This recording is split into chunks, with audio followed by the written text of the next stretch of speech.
I want to talk about that submarine craft, or the cigar-shaped craft, that I did in my last video.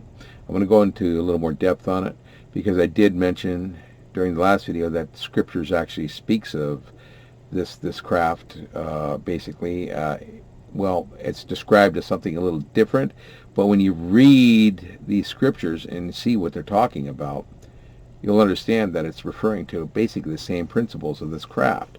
And let me show you something here. First of all, in this craft, like I showed you last night, the bottom of it was transparent, almost like totally transparent. I can't explain it. There was a window of some sort, or a glass, or something and it was glowing orange inside of the craft, just like really bright orange, and the sky was being radiated down below and around it. Okay, and it could have resembled like a fire because it was orange. Okay, it was very bright orange. Even the depiction I have in this image that I did of it.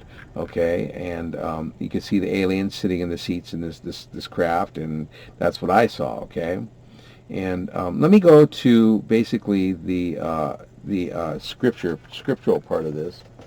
Let me find my mouse on the screen. There it is, and let's go to the scriptural part.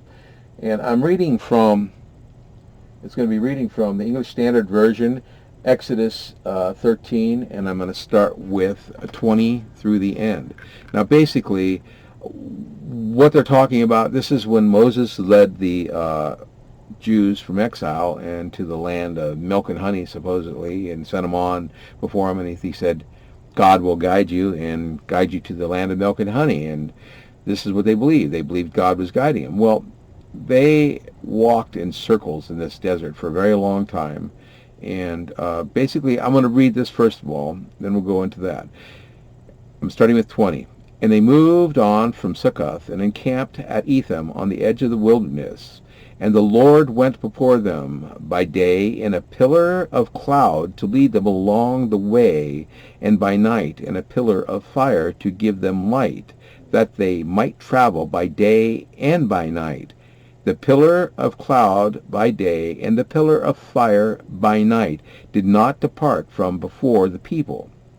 Okay, when you read this, it sounds very mysterious and something godly, but in reality, what it is, okay, the pillar of fire is really basically described basically in here, in this picture. If you look at this image again, the pillar of fire is the glowing orange coming out from the bottom of this craft, and it was radiating the trees and was giving them light, and they thought that they were being watched by God on their journey, when in reality these ETs were watching them. Okay, and they were curious and taking in what this epic adventure is, this whole group of Jews being exiled or taken out of Egypt. Okay, and they're fleeing to their supposed promised land. Okay, but these ETs, they had no, these Jews, okay, the exiled Jews, really had no idea what technology even was.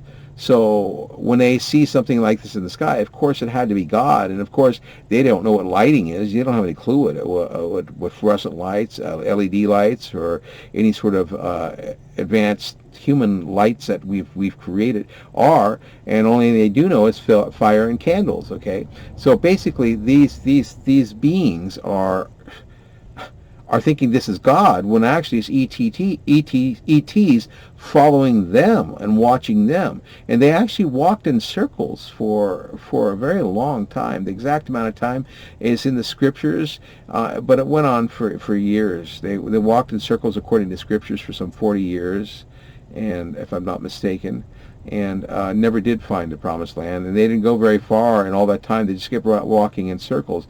I think it was just a few miles is all I know that they did. And you'd think that they would have learned by their land sites that they are walking in circles, but they're so mesmerized by this craft in the sky that they were actually losing track of their direction and the way they were going. So reality is, they had extraterrestrials watching them. Okay, and scriptures were witness statements. Okay, God didn't write this Bible. Jesus didn't write this Bible. There's no book of Jesus. Okay, so this is witnesses putting it in their perception and their light, how they interpreted things. But what they misinterpreted it, what the technology was, into something godly and magnificent. It's magnificent, but godly, I wouldn't say that. No, I would say it's more advanced races that were watching them. So that being said, it's that submarine craft or the cigar-shaped craft that I saw out on our ranch, is basically the same basic thing that was watching them from their exile, and it's like a tour bus, and these ETs were wondering what they're doing, why they're walking in circles. To them, they were confused why these humans are walking in circles. So it was like watching a trail of ants, confused when they've lost their queen, they have no direction, and that's what happens. They get confused. They seem bewildered, and that's what they seem like. And that's what was going on. They were curious as to what exactly they were up to, and this is why they were watching them. Okay, so as you see, the Bible kind of describes it correctly. It's just people have interpreted it wrong. Okay, it's being described as a pillar of fire at night and a pillar of a cloud during the day. Okay, so and evidently they're not seeing the light during the day illuminating off it, and the top part of that craft, which is black, is providing what? Shade, and I'm sure that it darkens inside when the sun gets too bright for these beings. So like a tinted glass, okay, so they can watch through tinted glass instead of through lights. Okay, but I wanted to share this because it does show a different perception of what scriptures are, and it does explain these cigar-shaped crafts that a lot of people have seen, like I have, and I wanted to share this event with everybody. So thank you, and have a good night.